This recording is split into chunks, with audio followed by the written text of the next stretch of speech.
And what you need to do right now, क्या करना है अब आपको, देख लेते हैं क्या करना है अब आपको। अब आपको पैनिक नहीं करना है, खुद को रीसेट करना है। जो हो गया वो हो गया, आप उसको बदल नहीं सकते हो, आप कुछ नहीं कर सकते हो। आप गुस्सा कर सकते हो बट आप 1 महीना गुस्सा नहीं कर सकते हो, ठीक है। वो आपको समझना है कि even parents, students, they need to understand कि now you need to reset yourself, okay, right? So now you have this power, you have this time to give your NEET examination again.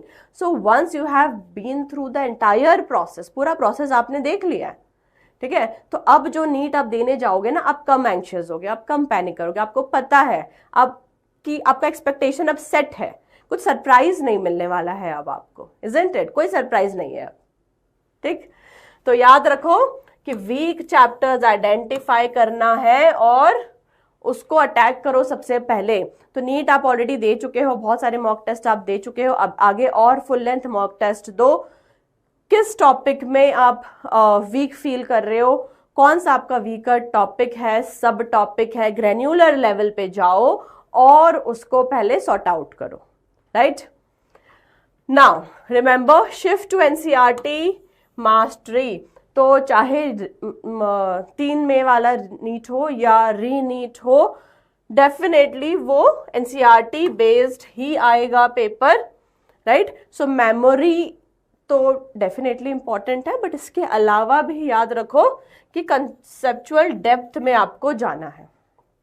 Biology की सारी line, chemistry के सारे exceptions, physics के सारे derivation अब आपके लिए इंपॉर्टेंस रखते हैं, और टाइम भी है ना आपके पास, you have time also now, right. Increase physics practice, this is a tip that every time I will give you always, कि numericals, derivations, application problems will be now on the heavier side. 15 से 20 physics की problem daily करना है। Focus on mechanics, electrostatics and optics, right. तो physics को थोड़ा आप ज्यादा कंसिडर करोगे, राइट। एनसीईआरटी आप फॉलो करोगे बायोलॉजी के लिए, केमिस्ट्री के लिए, थोड़ा फिजिक्स पे हम ज्यादा फोकस करेंगे, okay. So I was scoring 552 in NEET, what to do? So what happened beta, what happened? 552 if you got, so it's good, you have a chance now, okay. Now you can score 650, definitely you can improve around 100 marks easily before re-NEET examination. So what you need to do is, please make sure that you don't loosen your grip on NCERT, right? And now you have this entire marks and breakup ki which questions you did wrong in NEET examination, what was the reason for the silly mistake, what were the subtopics that were weaker, where were you confused. So the entire analysis now you can get, okay, based on 3rd May NEET paper, okay. So please make sure that you are first attacking the subtopics, the topics in which you did wrong, right? And side by side, please keep on reading NCERT for biology and chemistry. Remember that, okay. Now coming to biology, make sure that you are reading and again solving questions from human physiology, because human physiology का weightage 3rd May को भी ज़्यादा था, आगे जो रीनीट होगा उसमें भी ज़्यादा होगा।